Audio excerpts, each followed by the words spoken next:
है everyone, this is Monalisa and आप लोग देख रहे हैं चैनल सुपरविजन। हम स्टार्ट कर चुके हैं डिस्क्रीट मैथमेटिक्स का एक नया सीरीज एंड ये देखा इसका part 8।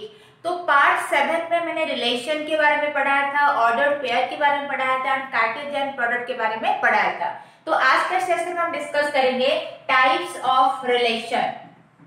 Types of relation, relation क्या है ये हम प्रीवियसली डिस्कस कर चुके हैं, फिर भी मैं थोड़ा सा ब्रीफ देना चाहूंगी ताकि आपको आसानी हो जाए ये चैप्टर समझने के लिए। तो what is relation here? Relation हमेशा कार्टेशियन प्रोडक्ट ऑफ सेट से हम डिराइव करते हैं। अगर मैं लिखने जाऊं तो relation is derived from the Cartesian product of sets. तो हमेशा हम कोई भी रिलेशन सेट्स का कार्टेशियन प्रोडक्ट करने के बाद ही फाइंड करते हैं। एंड जब हमारे पास सेट्स का कार्टेशियन प्रोडक्ट होता है, लेट मेरे पास एक सेट है having few elements and B another set है it has also few elements. जब हम ए के साथ बी का कार्टेशियन प्रोडक्ट करते हैं तो हमें एक सेट मिलता है एंड उसके भीतर में जो भी एलिमेंट्स है वो ऑर्डर पेयर की फॉर्म में मिलते हैं। That means let it is A B, this is A B. That means अगर यहाँ पे 1 2 रहा, यहाँ पे 3 2 है, so A here 1, B here 2 and A here 3, B here 2।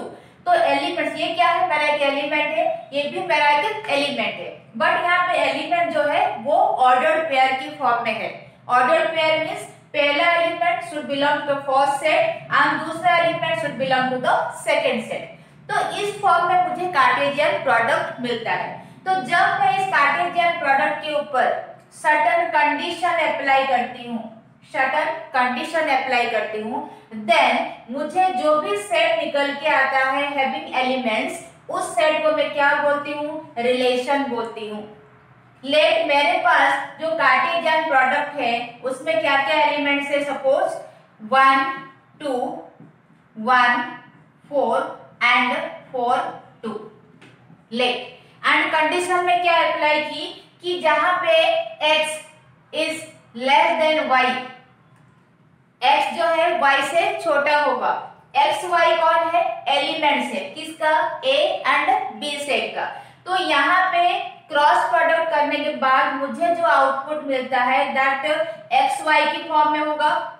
X Y, this is also X and Y. तो हमें उन ये सारे एलिमेंट्स के भीतर में जो ऑर्डर पेयर में है उनके भीतर में हमें उस एलिमेंट्स को देखना है, उस ऑर्डर पेयर को फाइंड करना है जहां पे x is less than y है। सो 1 is less then 2, 1 is less then 4, लेकिन यहाँ पे सेटिस्फाई नहीं कर रहा, 4 इज ग्रेटर देन 2 हो रहा। तो हमारे इस कंडीशन के हिसाब से हमें मिला 1 2 एंड 1 4। तो इसी को ही हम बोलते हैं रिलेशन। रिलेशन भी एक सेट है जिसमें एलिमेंट्स ऑर्डर पेयर की फॉर्म में रहेगा एंड ये कैसे फॉर्म होगा? बेसिक अपन सर्टेन कंडीशन जो कि आप कार्टेशियन प्रोडक्ट ऑफ सेट्स के ऊपर अप्लाई करेंगे। तो ये था रिलेशन का थोड़ा सा ब्रीफ डेफिनेशन। तो आज हम पढ़ने वाले हैं टाइप्स ऑफ रिलेशन। तो हम यहाँ पे देखें कि रिलेशन फॉर्म होने के लिए हमें क्या चाहिए? हमें सेट की जरूरत है। सेट होगा तभी हमें रिलेशन मिल पाएगा, उसके ऊपर कंडीशन अप्लाई करके मैं रिलेशन को डिराइव कर सकती हूँ। तो जब भी आपको एक रिलेशन गिवन होगा या फिर एलिमेंट्स गिवन होगा, उसमें आपको ये क्वेश्चन आया होगा identify the type of relation. तो उस सिचुएशन में सारा क्वेश्चन में आपको सेट भी गिवन होगा जहां से हम रिलेशन डिराइव कर सकते हैं या फिर आपको रिलेशन डिराइव करके दिया होगा क्वेश्चन में। तो चलिए देख लेते हैं टाइप्स ऑफ रिलेशन। तो पहला type is reflexive relation.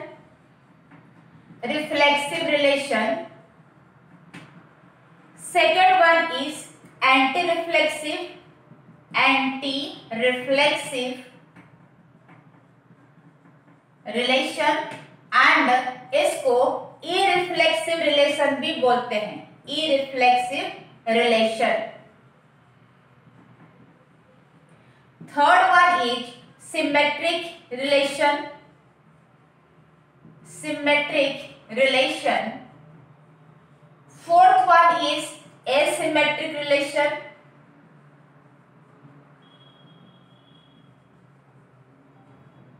Fifth one is antisymmetric, antisymmetric relation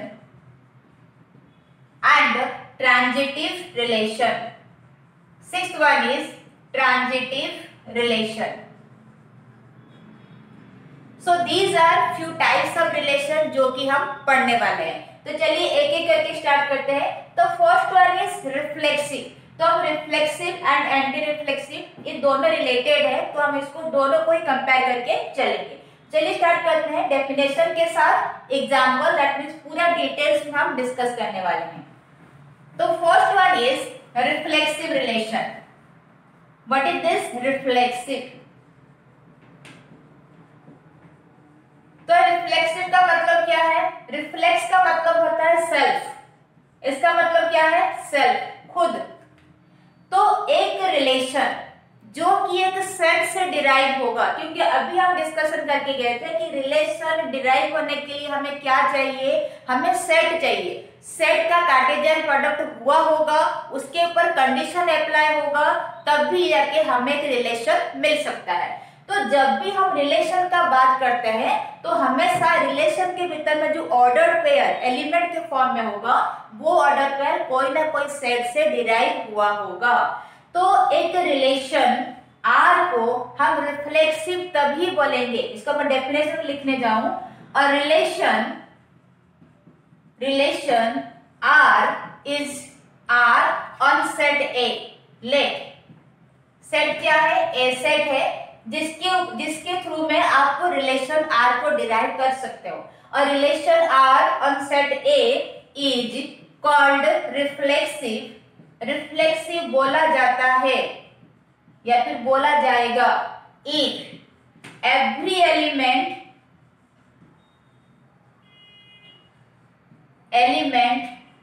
of the relation forms a pair to itself. That means एक ऐसा रिलेशन जहां पे जिसके भीतर में ईच एलिमेंट खुद के साथ पेयर बना रहा हो, उस तरह का रिलेशन हम क्या बोलेंगे? रिफ्लेक्सिव बोलेंगे। दैट मीन्स अगर ए स्मॉल ए सेट का एलिमेंट है, देन अगर हम वहां से ए सेट से आर सेट को डिराइव कर रहे हैं, देन इस आर सेट को मैं रिफ्लेक्सिव तभी बोलूंगी अगर इसके भीतर में ए प्रेजेंट है। दैट मीन्स जितना भी एलिमेंट ए सेट में जा रहा है, सारा एलिमेंट खुद के साथ अगर पेयर बना रहा है, उस तरह का रिलेशन हम क्या बोलेंगे? रिफ्लेक्सिव रिलेशन बोलेंगे। This is very important. For all elements belongs to set A, every element should make a pair to itself. जितना भी एलिमेंट है, सारा एलिमेंट खुद के साथ पेयर बनानी चाहिए। अगर आपको इस तरह रिलेशन दिख रहा है जहां पे जितना भी एलिमेंट सेट में है, वो सारा एलिमेंट रिलेशन के भीतर में पेयर बना रहा खुद के साथ, तभी हम बोलेंगे कि वो रिलेशन मेरा क्या है? रिफ्लेक्सिव है। For all elements belongs to A, each element should make a pair to itself. जैसे यहाँ पे एग्जाम्पल में देख पा रहे हैं, A अगर एक एलिमेंट है A सेट में, देन जो भी रिलेशन फॉर्म होगा उसको हम रिफ्लेक्सिव तभी बोलेंगे अगर वही एलिमेंट खुद के साथ पेयर बना रहा। इसीलिए हम लिखे A, that means A element खुद के साथ पेयर बना रहा है। तो एक सेट में जितना भी एलिमेंट होगा, अगर रिलेशन के भीतर में वो सारा एलिमेंट खुद के साथ पेयर बनाएगा, तभी हम रिलेशन को क्या बोलेंगे? रिफ्लेक्सिव बोलेंगे। तो ये था डेफिनेशन, एंड इसका रिगार्डिंग हम कुछ एग्जांपल डिस्कशन करते हैं ताकि आप लोग को आसानी हो जाए समझने में। तो चलिए देख लेते हैं एग्जांपल।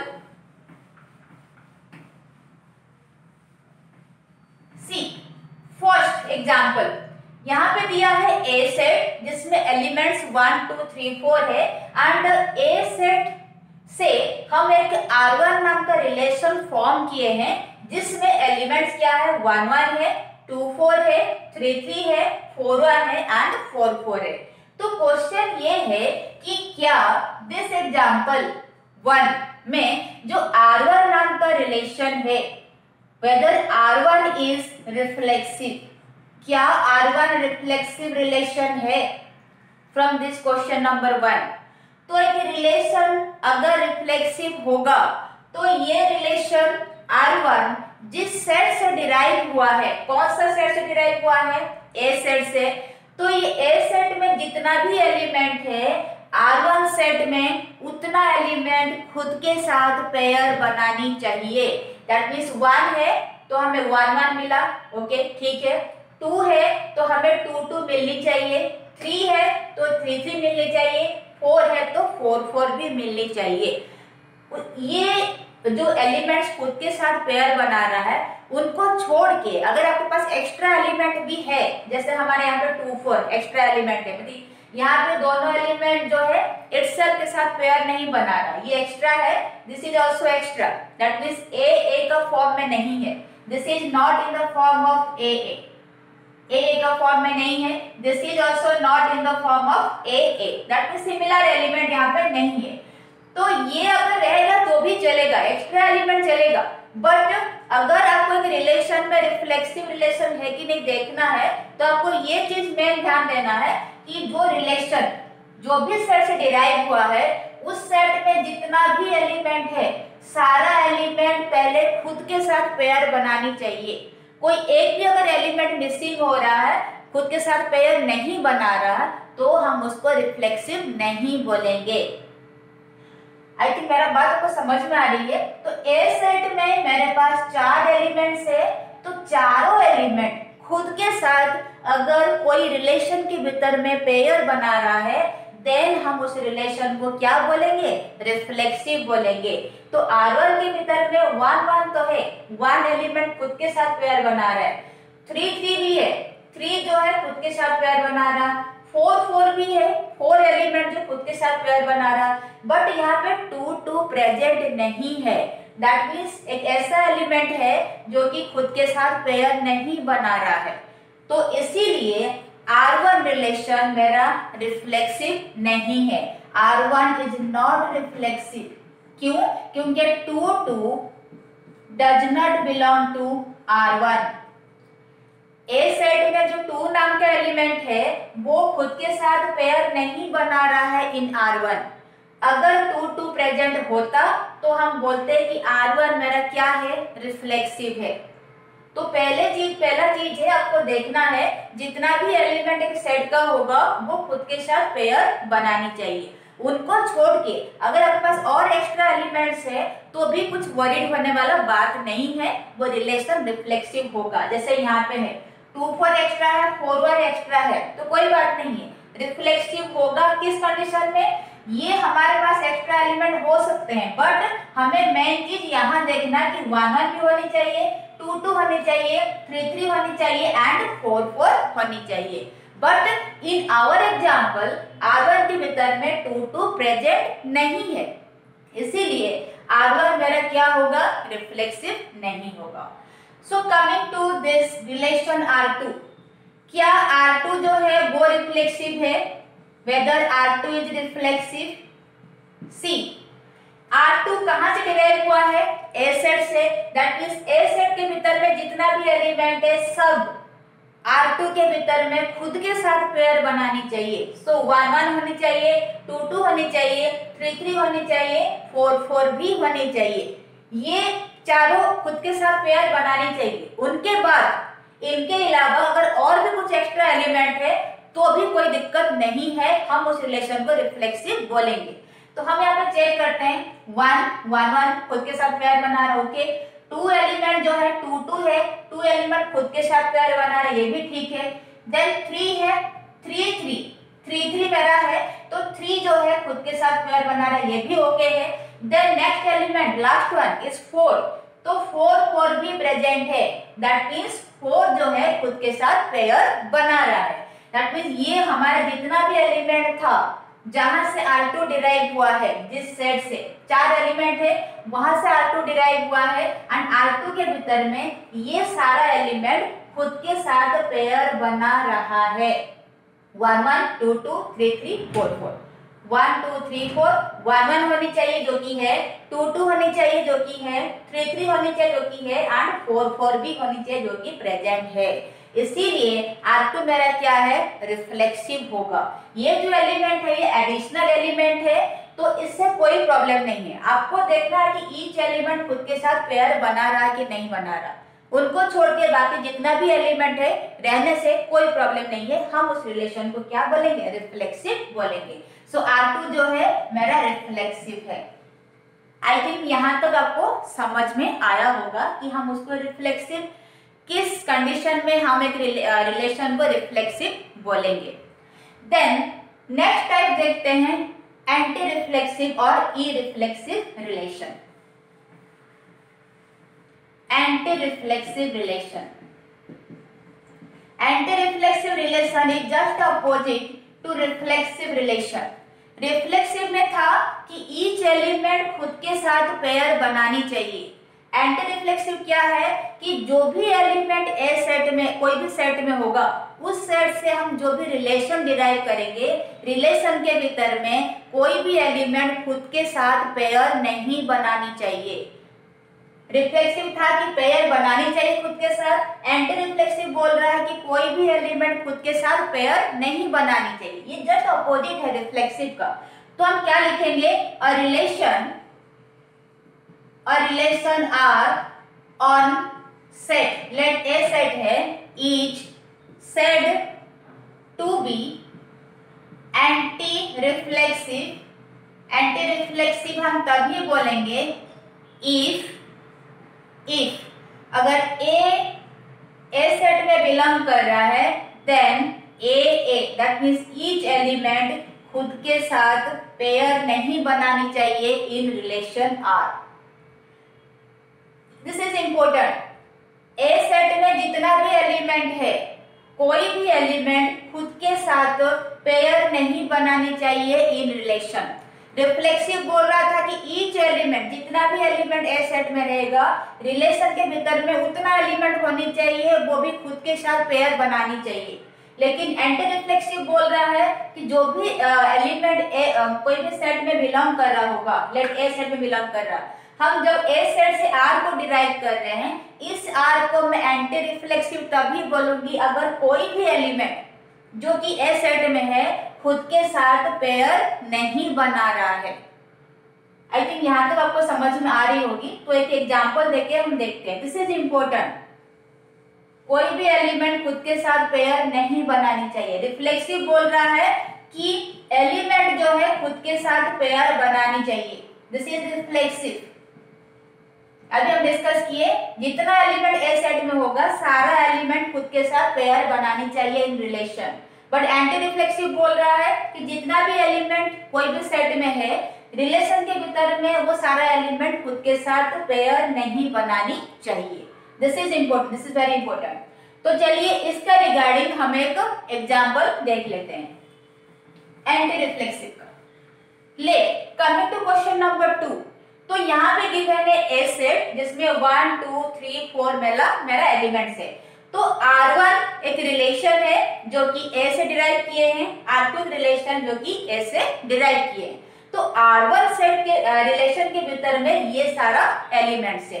तो हमें ये चेक करना है कि whether R1 is anti reflexive. This is question number 2 का बात हो रहा, क्या R1 जो है वो एंटी रिफ्लेक्सिव है। एंटी रिफ्लेक्सिव क्या बोल रहा है कि जिस सेट से एक रिलेशन डिराइव हुआ है, उस सेट में जितना भी एलिमेंट है खुद के साथ पेयर नहीं बनानी चाहिए। दैट मीन्स 1 1 नहीं होनी चाहिए, 2 2 नहीं होनी चाहिए, 3 3 नहीं होनी चाहिए, 4 4 भी नहीं होनी चाहिए। तो इनमें से अगर कोई एक भी एलिमेंट खुद के साथ पेयर बनाता है, देन हम उस रिलेशन को एंटी रिफ्लेक्सिव नहीं बोलते हैं। दैट मीन्स एक रिलेशन को एंटी रिफ्लेक्सिव होने के लिए कोई भी एलिमेंट खुद के साथ पेयर नहीं बनानी चाहिए। सिंपल सा फंडामेंटल है।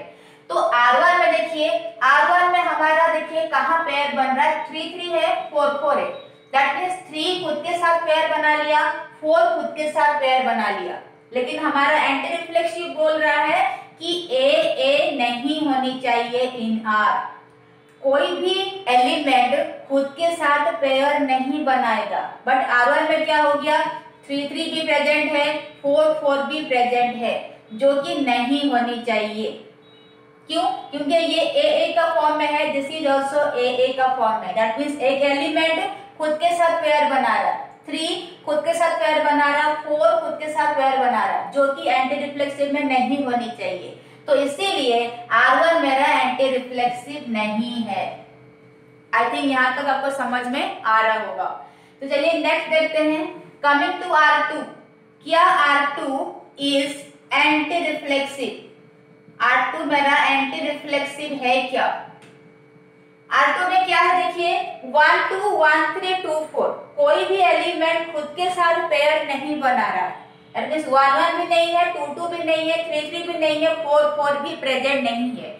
एंटी रिफ्लेक्सिव बोलता है कि रिलेशन को हम एंटी रिफ्लेक्सिव तभी बोलेंगे अगर कोई भी एलिमेंट खुद के साथ पेयर नहीं बना रहा हो।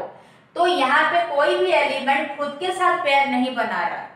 1 1 is not present, 2 2 is not present, 3 3 is not present, 4 4 is not present। इसीलिए R2 जो है मेरा क्या होगा, एंटी रिफ्लेक्सिव होगा। आई थिंक यहां तक आपको समझ में आया होगा। तो चलिए नेक्स्ट देख लेते हैं। Next is symmetric relation. What is this symmetric relation? एक रिलेशन R जो कि ए सेट से डिराइव हुआ है, हम उसको सिमेट्रिक तभी बोलेंगे अगर ए बी रिलेशन में है तो रिलेशन में बी ए भी होनी चाहिए। दैट मीन्स एक ऑर्डर पेयर अगर है उसका ऑपोजिट भी उसी रिलेशन में प्रेजेंट होनी चाहिए, तभी हम बोलेंगे ये मेरा क्या है, ये मेरा होगा सिमेट्रिक रिलेशन। आई थिंक आपको समझ में आ रहा है यहाँ पे कि यहाँ पे हम देख पा रहे हैं कि एक रिलेशन और relation R on set A set से अगर हम रिलेशन R को डिराइव किए हैं, is said to be symmetric if AB belongs to R, that implies BA also belongs to R, जहां पे A एंड B क्या है, A सेट का एलिमेंट होगा।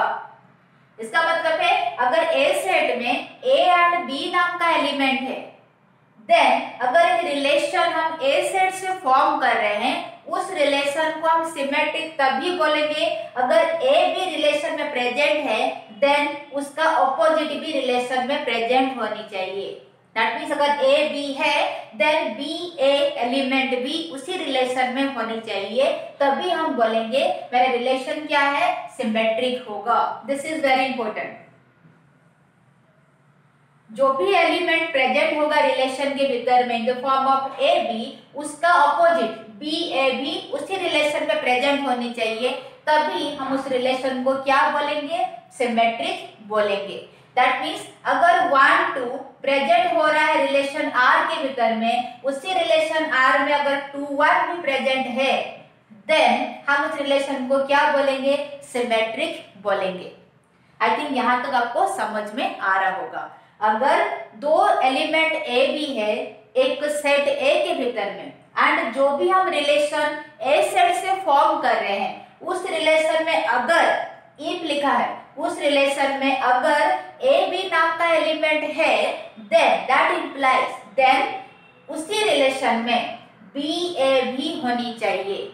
अगर 1 2 है तो 2 1 भी होनी चाहिए, 2 3 है तो 3 2 भी होनी चाहिए। अगर इस तरह का सिचुएशन हमें कोई रिलेशन में देखने को मिल रहा है, देन हम उस रिलेशन को क्या बोलेंगे, सिमेट्रिक रिलेशन बोलेंगे। तो इसी चीज को जो मैं अभी आपको समझाई उसको एग्जाम्पल थ्रू में और एक बार डिस्कशन करते हैं। आई थिंक ये वाला चीज जो है वो आपको समझ में आया होगा। चलिए एग्जाम्पल देख लेते हैं। फ्रॉम दिस एग्जाम्पल सी, अगर ए सेट में एलिमेंट है 1 2 3 4 एंड ए सेट से हम दो रिलेशन डिराइव किए हैं, that is R1 and R2। तो R1 के भीतर में ये सारा एलिमेंट्स प्रेजेंट है। तो क्वेश्चन ये रहता है, अगर A नाम का सेट है एंड R1 नाम का रिलेशन गिवन है, then identify the type of relation R1। R1 किस तरह का रिलेशन है, क्या सिमेट्रिक है या फिर दूसरा तरह का रिलेशन है। अभी फिलहाल हम सिमेट्रिक पढ़ रहे हैं, तो देखेंगे कि क्या R1 रिलेशन इज सिमेट्रिक और नॉट। R1 रिलेशन जो है सिमेट्रिक है कि नहीं। तो सिमेट्रिक देखने के लिए हमें क्या चेक करना पड़ेगा कि रिलेशन में जितना भी एलिमेंट प्रेजेंट है, अगर ए बी है देन बी ए भी प्रेजेंट होनी चाहिए। दैट मीन्स अगर 1 3 है तो हमें चेक करना है कि इसका opposite that means 3 1 also present होनी चाहिए। तो 1 3 है तो चेक करिए 3 1 भी प्रेजेंट है। 1 4 है इसका मतलब 4 1 भी होनी चाहिए, तो यहाँ पे 4 1 भी प्रेजेंट है। देन यहाँ पे देखिए और क्या बच रहा है कि 2 2 2 2 यहाँ पे बोलोगे 2 2 लिखा है और एक बार तो है नहीं। देखिए 2 2 लिखा है ना, that is A, it is also B. A भी 2 है, बी भी 2 है। अभी मैं क्या बोल के आई कि अगर ए बी आर हो जा रहा है then B A also R में होगा। तो यहाँ पे ए जितना है बी भी उतना है। तो अगर मैं बोलूंगी कि 2 2 बिलोंग्स टू आर, इसका ऑपोजिट करने से क्या आएगा, सेम 2 2 बिलोंग्स टू आर। ये तो ऑलरेडी प्रेजेंट है एंड आपको पता है कि एक सेट में रिलेशन में एक सेट है, तो सेट के भीतर में कोई भी एलिमेंट रिपीट नहीं होता है। तो हम 2 2 को 2 बार नहीं लिख सकते क्योंकि एलिमेंट सेम है। यहाँ पे ए बी जितना है रिवर्स करेंगे, ए बी हो गया 2 2, अगर अपोजिट किए तो बी भी 2 है ए भी 2 है, दैट मींस फिर हमें वही 2 2 मिल रहा है।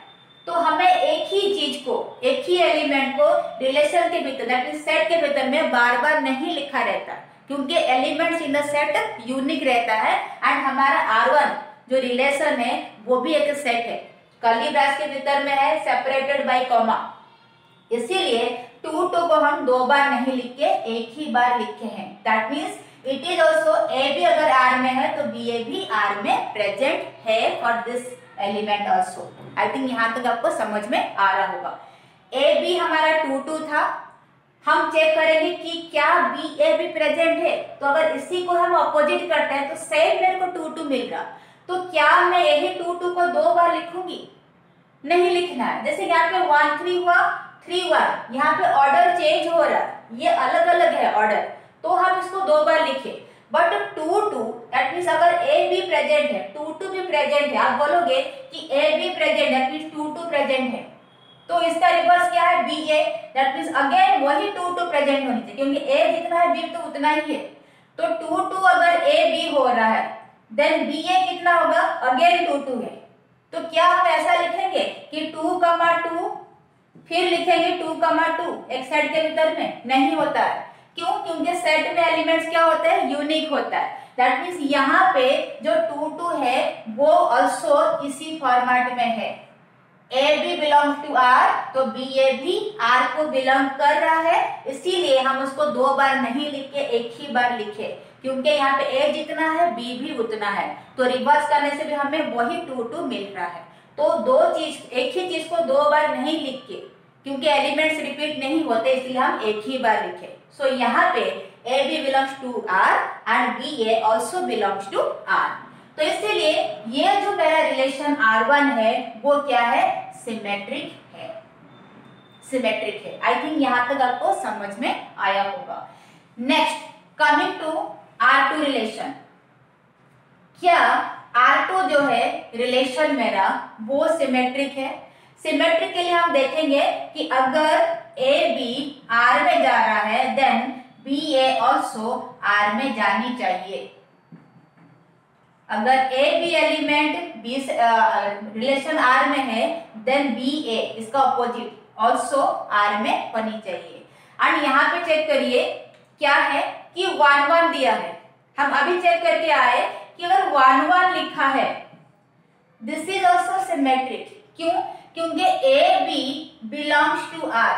अगर आप बोलेंगे कि 1 1 बिलोंग्स टू आर, देन मैं क्या बोली कि B A also belong to R.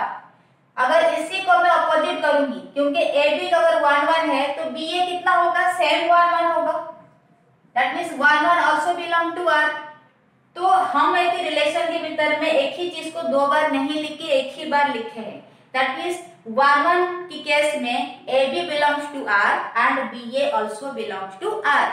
तो ये चीज हो गया symmetric, this is also. But coming to this part here 1 3, 1 3 में क्या है 1 एंड 3, ये ए है, दिस इज बी। तो अगर A B belongs to R है तो बी ए भी बिलोंग्स टू आर होनी चाहिए। 1 3 अगर है तो 3 1 भी हमें रिलेशन में दिखनी चाहिए। लेकिन क्या इस रिलेशन में कहीं पे भी 3 1 है? नहीं है। तो इसीलिए कि as in relation R2 1 3 is present but 3 1 is not present। 3 1 present नहीं है रिलेशन के भीतर में। कौन सा में? R2 में। इसीलिए R2 जो है वो सिमेट्रिक नहीं है। R2 relation is not symmetric. I think ये क्वेश्चन आपको समझ में आया होगा। तो ये था सिमेट्रिक रिलेशन के बारे में। अभी हम देख लेते हैं next type of relation, that is asymmetric relation. I think यहाँ तक आपको समझ में आया होगा reflexive relation, anti reflexive relation, example, symmetric relation and it's example. तो अभी हम पढ़ते हैं एसिमेट्रिक रिलेशन। तो एसिमेट्रिक रिलेशन क्या है? सिमेट्रिक रिलेशन का जस्ट ऑपोजिट है। जैसे हम रिफ्लेक्सिव, एंटी रिफ्लेक्सिव पढ़े थे, सेम चीज सिमेट्रिक एसिमेट्रिक भी है। तो सिमेट्रिक क्या बोल रहा था, थोड़ा सा कंपैरिजन कर लेते हैं। सिमेट्रिक आपको बोल रहा था, सिमेट्रिक बोल रहा था अगर ए बी है देन क्या होनी चाहिए, बी ए भी प्रेजेंट होनी चाहिए आर के भीतर। अब एसिमेट्रिक क्या बोलता है? एसिमेट्रिक बोल रहा है कि अगर ए बी है, यहाँ पे इफ अगर ए बी रिलेशन आर में है देन बी ए प्रेजेंट नहीं होनी चाहिए।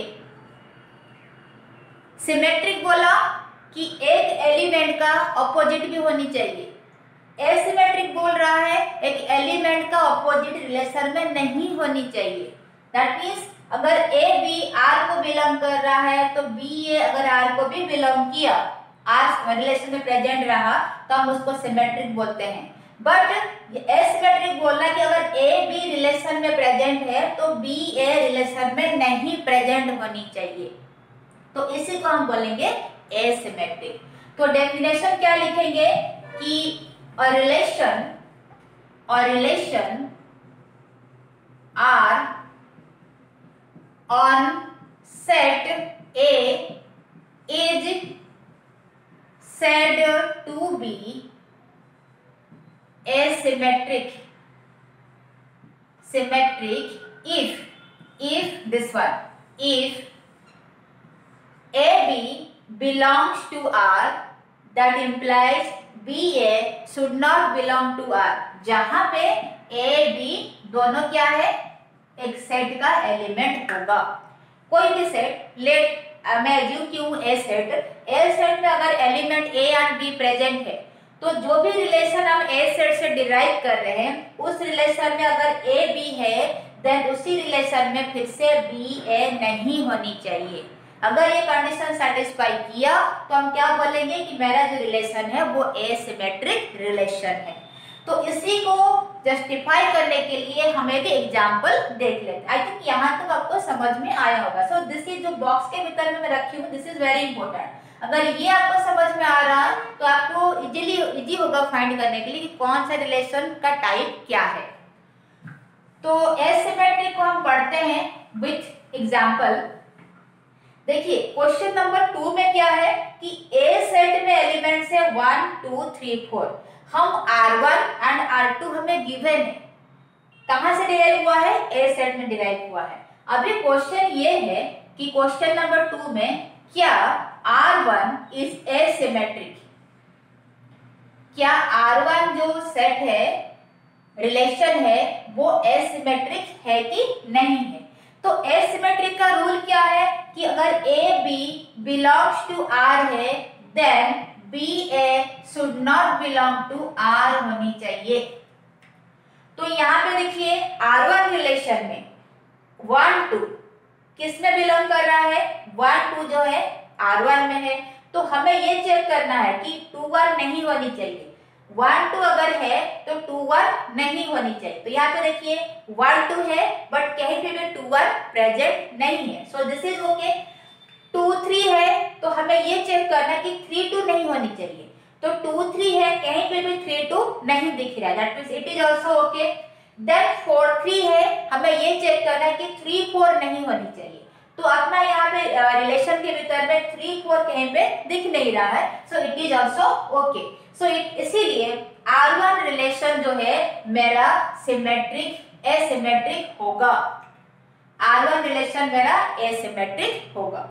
Then coming to relation 2 R2, क्या R2 जो है मेरा एसिमेट्रिक होगा? R2 रिलेशन क्या है, एसिमेट्रिक होगा कि नहीं होगा? यहाँ पे देखिए क्या लिखा है, 1 2 है तो हमारे पास 2 1 नहीं होनी चाहिए क्योंकि एसिमेट्रिक वही बोल रहा है। ए बी है तो बी ए नहीं होनी चाहिए। हमारे पास अगर मैं 1 2 देख रही हूँ तो मेरा रिलेशन में 2 1 नहीं होनी चाहिए, बट यहाँ पे 1 2 भी है 2 1 भी है, इसीलिए R2 मेरा क्या हो गया, ये रिलेशन मेरा एसिमेट्रिक नहीं है, एसिमेट्रिक नहीं है।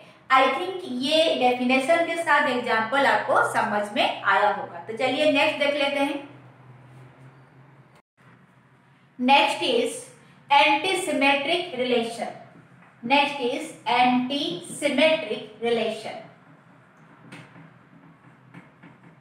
तो एंटीसिमेट्रिक रिलेशन दो रूल के ऊपर बेस करता है। फर्स्ट वन इज रूल 1, क्या है कि अगर इफ, मैं क्या बोल रही हूं हमेशा, अगर if A B belongs to R है then B A should not belong to R. और क्या बोल रहा है कि रूल 2 है कि अगर ऐसा नहीं हुआ, दैट मीन्स ए बी भी है एंड बी ए भी है, तो क्या लिखेंगे, if A B belongs to R and also, और क्या है कि B A belongs to R, that means एक एलिमेंट है उसका अपोजिट भी वही रिलेशन में है, देन क्या होनी चाहिए, हमारे पास दोनों एलिमेंट सेम होनी चाहिए। दैट मीन्स अगर आपके पास यहाँ पे देखिए 1 2 है 1 3 है एंड 3 1 भी है, ए बी है बी ए भी है, दैट मीन्स आपके पास क्या होनी चाहिए, 1 1 भी होनी चाहिए और 3 3 होनी चाहिए। मैं क्या लिखी, और लिखी, अगर 1 1 होगा तो भी चलेगा, 3 3 अगर होगा तो भी चलेगा। दैट मीन्स अगर आपके पास A B belongs to R हो रहा है, बी ए भी बिलोंग्स टू आर हो रहा है, देन आपके पास एलिमेंट जो है वो खुद के साथ पेयर बनाने चाहिए। दैट मीन्स यहाँ पे जैसे 1 3 बिलोंग्स टू आर, 3 1 भी बिलोंग्स टू आर हो रहा है, देन हमारे पास आइदर 1 1 होनी चाहिए या फिर हमारा पास 3 3 होनी चाहिए। दैट मीन्स दोनों एलिमेंट क्या होनी चाहिए, सेम होनी चाहिए। आई थिंक ये रूल आपको समझ में आ रहा है। और एक बार रिपीट कर रही हूँ कि एक रिलेशन को हम एंटीसिमेट्रिक तभी बोलेंगे अगर उस रिलेशन के भीतर में ए बी अगर प्रेजेंट है देन बी कॉमा ए प्रेजेंट नहीं होनी चाहिए। और एक बार रिपीट कर रही हूं कि रिलेशन को हम एंटीसिमेट्रिक तभी बोलेंगे अगर एक रिलेशन के भीतर में ए कॉमा बी एलिमेंट अगर है देन बी कॉमा ए एलिमेंट नहीं होनी चाहिए। बट अगर ए बी नाम का एलिमेंट है एंड बी ए नाम का भी एलिमेंट प्रेजेंट है, देन हमें उसी रिलेशन के भीतर में सिमिलर एलिमेंट मिलनी चाहिए, जैसे कि 1 1 2 2 3 3 ऐसा मिलनी चाहिए। ए एंड बी दोनों क्या होनी चाहिए, सेम होनी चाहिए। 1 1 में ए एंड बी सेम है, 3 3 में ए एंड बी सेम है। दैट मीन्स अगर आपके पास 1 3 है देन 3 1 भी प्रेजेंट है, ए बी भी है, बी ए भी प्रेजेंट है, देन आपके पास क्या होनी चाहिए, ए बी दोनों इक्वल होनी चाहिए। दैट मीन्स 1 1 भी होनी चाहिए और 3 3 भी होनी चाहिए। तो ये था एंटी सिमेट्रिक रिलेशन का डेफिनेशन। एक रिलेशन को हम एंटी सिमेट्रिक तभी बोलेंगे अगर ये कंडीशन सेटिस्फाई कर रहा है, आइदर दिस वन और दोनों भी सेटिस्फाई करेगा तो वेरी गुड। आई थिंक यहाँ तक आपको समझ में आ रहा है। तो इससे एंटी सिमेट्रिक रिलेशन को हम जस्टिफाई करते हैं विथ वन एग्जाम्पल। तो यहाँ पे क्या है, हम देख पा रहे हैं एग्जाम्पल 1। तो एग्जाम्पल 1 में हमारे पास एक सेट ए है जिसमें 1 2 3 4 नाम का एलिमेंट है। तो ए सेट से हम R1 को डिराइव किए हैं एंड R2 को भी डिराइव किए हैं। तो अभी हमें ये आइडेंटिफाई करना है कि क्वेश्चन नंबर 1 कि R1 जो है, R1 इज एंटी सिमेट्रिक और नॉट। R1 रिलेशन मेरा एंटी सिमेट्रिक होगा कि नहीं होगा। तो एंटी सिमेट्रिक क्या बोलता है, अगर ए बी है तो बी ए नहीं होनी चाहिए, लेकिन अगर प्रेजेंट है ए बी एंड बी ए दोनों प्रेजेंट है तो हमें इक्वल एलिमेंट मिलनी चाहिए। तो यहाँ पे देखिए ए बी 1 2 है बट 2 1 कहीं पे प्रेजेंट नहीं है, that means this is okay. 4 3 है तो 3 4 प्रेजेंट नहीं है, इसीलिए ये भी ओके है। तो इसीलिए R1 रिलेशन जो मेरा है वो एंटी सिमेट्रिक होगा। क्यों? क्योंकि ये रूल 1 को सेटिस्फाई कर रहा है। रूल 1 क्या बोल रहा है कि अगर इफ लिखा हुआ है, अगर ए बी आर को बिलोंग कर रहा है देन बी ए आर में नहीं होनी चाहिए। तो हमारे पास यहाँ पे 1 2 R1 को बिलोंग कर रहा है तो 2 R तो नहीं है, दैट मीन्स ये वाला सेटिस्फाई किया। 4 3 बिलोंग कर रहा है R1 को बट 3 4 हमारा नहीं है, दैट मीन्स ये भी सेटिस्फाई किया। ये रूल 1 को सेटिस्फाई कर रहा है R1, so that's why R1 is anti symmetric relation. Coming to R2, क्या R2 जो है वो एंटी सिमेट्रिक होगा? एंटी सिमेट्रिक रिलेशन होगा कि नहीं होगा? यहाँ पे देखिए हम क्या बोले रूल 1 में, ए बी अगर प्रेजेंट है तो बी ए नहीं होनी चाहिए। तो 1 2 प्रेजेंट है तो 2 1 नहीं होनी चाहिए था, बट यहाँ पे 2 1 प्रेजेंट है, दैट मीन्स ये रूल 1 यहाँ पे काम नहीं करेगा। तो हमें किसके तरफ जाना है? रूल 2 के तरफ जाना है। तो रूल 2 क्या बोल रहा था कि अगर ए बी आर को बिलोंग कर रहा है एंड बी ए भी आर को बिलोंग कर रहा है, देन हम क्या कंक्लूड करेंगे कि दोनों सिमिलर एलिमेंट हमारे पास प्रेजेंट होनी चाहिए। ए बी दोनों क्या होनी चाहिए? सेम होनी चाहिए। तो हमारे पास यहाँ पे A B present, B A भी प्रेजेंट है, तो हमें क्या मिलनी चाहिए? दो सिमिलर एलिमेंट मिलनी चाहिए। 1 1 प्रेजेंट है यहाँ पे, या फिर इसके जगह 2 2 भी होता तो भी चलता। ए बी प्रेजेंट है, बी ए भी प्रेजेंट है, so A is equal to be होनी चाहिए, दैट मीन दोनों एलिमेंट हमारे पास सेम होनी चाहिए। तो 1 1 यहाँ पे ए और बी दोनों क्या है? इक्वल है। हमारे पास यही था ना, ए इज इक्वल बी होनी चाहिए, दैट मीन्स जो भी दोनों एलिमेंट मिलेगा वो दोनों एलिमेंट हमारे पास सेम होनी चाहिए। हम 1 2 2 1 का बात कर रहे थे, इसीलिए हमारे पास जो सिमिलर एलिमेंट मिलेगा ना ए इज इक्वल बी, तो आइदर 1 1 होनी चाहिए या फिर 2 2 होनी चाहिए। तो यहाँ पे रूल 2 सेटिस्फाई किया, इसीलिए R2 जो मेरा है वो एंटी सिमेट्रिक रिलेशन होगा। आई थिंक यहाँ तक आपको समझ में आ रहा होगा। तो next relation is transitive relation. तो नेक्स्ट हम पढ़ लेते हैं ट्रांजिटिव रिलेशन। तो ट्रांजिटिव रिलेशन क्या बोल रहा है? ट्रांजिटिव रिलेशन बोलता है कि अगर एक रिलेशन और relation R on set A is said to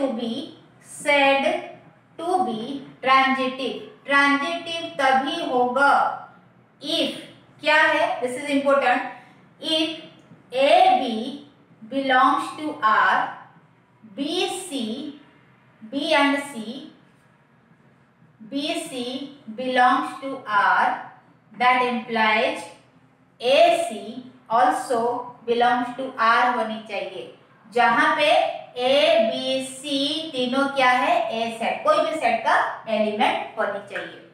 I think आपको समझ में आ रहा है। ए बी अगर आर सेट में है, बी सी अगर आर सेट में है, तो हमें ए सी भी मिलनी चाहिए उसी रिलेशन के भीतर में।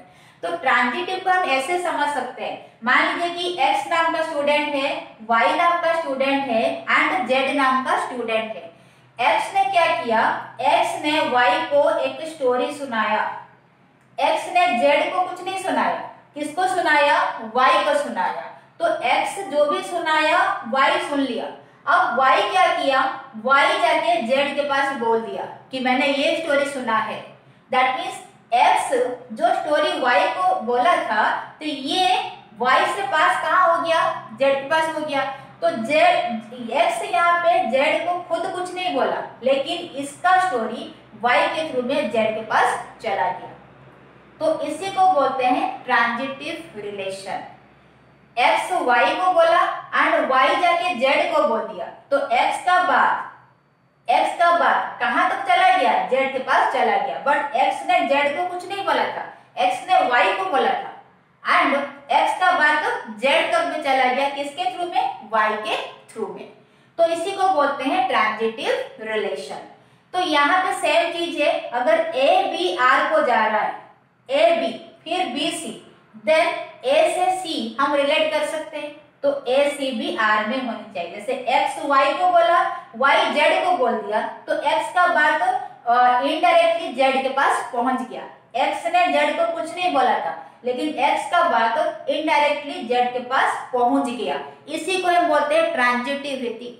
एंड जो रिलेशन में इस तरह का सैटिस्फाई कर रहा हो, क्या कि अगर एक रिलेशन सेट A में A B C नाम का 3 एलिमेंट है, देन जो भी रिलेशन हम A सेट से फॉर्म करेंगे, अगर वो रिलेशन में A B है, B C भी है, A से B है, B से C है, देन A से C होनी चाहिए। इस तरह का है, A से B है, देन B से C है, A B के साथ रिलेटेड है, B C के साथ related, that means A indirectly किसके साथ रिलेटेड है, C के साथ रिलेटेड है। वही चीज यहाँ पे लिखा हुआ, A से B रिलेटेड है, B से C रिलेटेड है, तो A से इनडायरेक्टली कौन रिलेटेड होनी चाहिए, C रिलेटेड होनी चाहिए। जैसे यहाँ पे A से B जा पा रहे हैं, B से हम C जा पा रहे हैं, तो हम क्या कर रहे हैं, इनडायरेक्टली A से C भी जा पा रहे हैं। तो सेम चीज लिखा हुआ है, अगर A से A के साथ B रिलेटेड है, B के साथ C रिलेटेड है, देन A से C रिलेटेड होनी चाहिए इन द रिलेशन। अगर ऐसा होगा तो हम उस रिलेशन को क्या बोलेंगे, ट्रांजिटिव रिलेशन बोलेंगे। तो इसी चीज को हम थोड़ा एग्जांपल के साथ पढ़ लेते हैं। तो चलिए देख लेते हैं कि हमारा जो लिखा हुआ है यहाँ पे क्वेश्चन नंबर 2, क्वेश्चन नंबर 2 क्या बोल रहा है कि एक सेट A है जिसमें 1 2 3 एलिमेंट है। R1 डिराइव हुआ है from set A, R2 relation derive हुआ है फ्रॉम सेट A। तो अभी हमें चेक करना है क्या R1 इज ट्रांजिटिव रिलेशन, क्या R1 is transitive relation. Transitive के लिए क्या होनी चाहिए कि अगर A B है, B C भी है, देन A C भी होनी चाहिए। A B R में जा रहा है, B C R में जा रहा है, देन A C भी R में जानी चाहिए। A से B रिलेटेड है, B से C रिलेटेड है, तो A से C भी रिलेट होनी चाहिए। तो देख लीजिए 1 से 2, 1 2 है, 2 3 है, तो क्या होनी चाहिए, 1 3 भी होनी चाहिए। आई थिंक आपको समझ में आ रहा है। A B है, B से C है, तो A से C होनी चाहिए। तो यहाँ पे गिवन है 1 2 है, 2 3 है, तो 1 3 भी होनी चाहिए। बट हमारे रिलेशन में 1 3 प्रेजेंट नहीं है, इसीलिए R1 जो है वो ट्रांजिटिव नहीं होगा, ट्रांजिटिव रिलेशन नहीं होगा। Why? Because 1 3 is not present in relation R1। अगर 1 3 प्रेजेंट होता तो हम क्या बोलते कि R1 रिलेशन मेरा क्या ट्रांजिटिव होता, बट यहाँ पे 1 3 प्रेजेंट नहीं है। हमें 1 3 का जरूरत क्यों पड़ा? क्योंकि यहाँ पे दिख रहा है 1 2 है, 2 3 है, तो ट्रांजिटिव रिलेशन का रूल के हिसाब से 1 3 भी होनी चाहिए। ए बी है, बी सी है, तो ए सी भी होनी चाहिए। बट यहाँ पे 1 2 है, 2 3 है, बट 1 3 नहीं है, तो इसीलिए R1 मेरा क्या है ट्रांजिटिव रिलेशन नहीं होगा।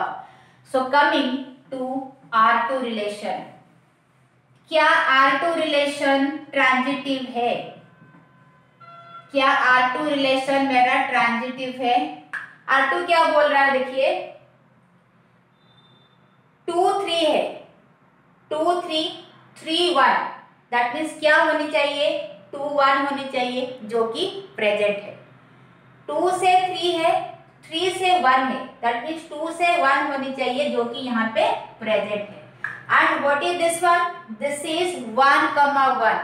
तो 1 1 का मतलब क्या है? 1 1। तो ये क्या है कि A से B भी यही है, B से C भी यही है, तो A से हम C रिलेट कर सकते हैं, क्योंकि 1 1 अगर ये A B है तो C हम क्या करेंगे? C भी 1 होगा। या फिर आप ऐसे अगर रिलेट करोगे कि 1 1 जो है ना, ये क्या है? ये तो रिफ्लेक्सिव है, क्योंकि आपको पता है 1 1 रिफ्लेक्सिव है, 2 2 ये भी रिफ्लेक्सिव है। दैट मीन्स यहाँ पे ए बी जितना है बी सी भी उतना है। 1 1 this is also A B, this is also B C, and जब हम ऐसे करेंगे हमें भी वही 1 1 ही मिलेगा। इसीलिए ये भी एलिमेंट मेरा क्या है? ट्रांजिटिव एलिमेंट है। आई थिंक आपको समझ में आ रहा है। This is the reflexive one.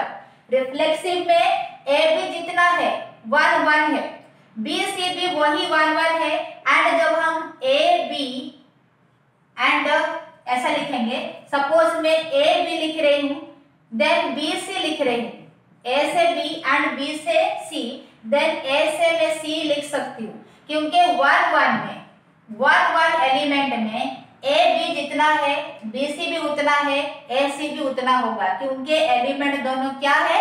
Same है। तो इसीलिए कि ये जो एलिमेंट है ये भी हमारा ट्रांजिटिव में जाएगा। तो फॉर दिस R2 जो है मेरा ट्रांजिटिव रिलेशन है। आई थिंक ये आपको समझ में आ रहा होगा। रिफ्लेक्सिव के लिए ए बी जितना है बी सी भी उतना है, ए सी भी उतना ही है। क्यों? क्योंकि दोनों एलिमेंट तो सेम ही है। तो इसीलिए हम क्या करेंगे, ये मेरा ट्रांजिटिव एलिमेंट है, एंड यहाँ पे दिख रहा है 2 3 है, 3 1 है, तो 2 1 भी प्रेजेंट होनी चाहिए जो कि हमारे पास प्रेजेंट है। आई थिंक इसका जो पोर्शन है ये आपको समझ में आया होगा। 1 1 ए जितना है बी भी उतना है, बी जितना है सी भी उतना है, तो ए जितना है सी ऑल्सो उतना है। तो इसीलिए हम क्या करेंगे, A B this, B C भी यही है, एंड ए सी भी यही बनेगा। तो 3 बार नहीं लिख के सेम एलिमेंट को हम एक ही बार लिखेंगे, क्योंकि सेट में एलिमेंट रिपीट नहीं होता है, इसीलिए ये जो है वो भी ट्रांजिटिव एलिमेंट है। सो R2 जो है वो ट्रांजिटिव रिलेशन बोला जाएगा। तो ये था मेरा types of relation with example. I think ये वीडियो लेक्चर आपको समझ में आया होगा एंड अच्छा लगा होगा। अगर आपको मेरा वीडियो अच्छा लग रहा है तो इसको लाइक एंड शेयर करें, एंड चैनल को सब्सक्राइब जरूर करें। So thank you so much, thanks for watching.